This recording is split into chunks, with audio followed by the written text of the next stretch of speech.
গীতাশাস্ত্রমিদং পুণ্যম য পঠেৎ প্রযত পুমাन् বিষ্ণুপদমাপ্নोति ভয় শোকাদিবর্জিত। নিয়মিত গীতা পাঠ করলে সমস্ত প্রকার ভয় শোক আদি থেকে নিজেকে মুক্ত রাখা যায়। আজকের আলোচনা 20 শ্লোক। অথ ব্যবস্থিতান দৃष्ट्वा ধাতরাষ্ট্রান কপিধ্বজঃ পবৃত্তে শস্ত্র সম্পাতে ধনুরুদ্যম পাণ্ডবঃ হৃষিকেশম তদা বাক্যম ইদমাহ মহীপতে।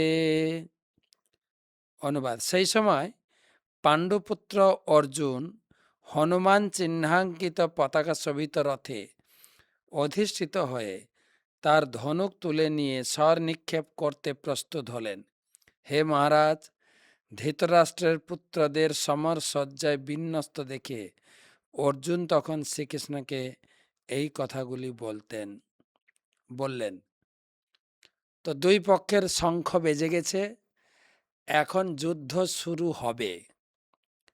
অর্জুন তার ধনুকে যা সংযোজন করে ফেলেছেন, হঠাৎ তিনি থমকে গেলেন, যেন কিছু বলবেন।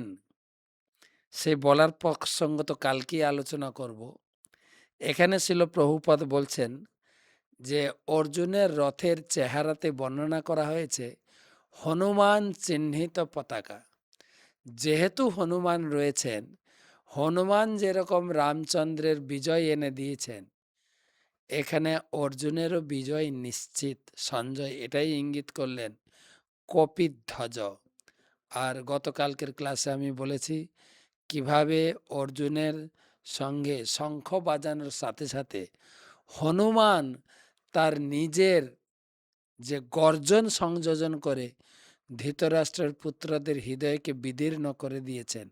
সুতরাং প্রতি পদক্ষেপে বোঝা যাচ্ছে যুদ্ধ শুরু হওয়ার আগে যুদ্ধ জয়ের বিভিন্ন সূচনা আরও রয়েছে আলোচনা পরের শ্লোকে।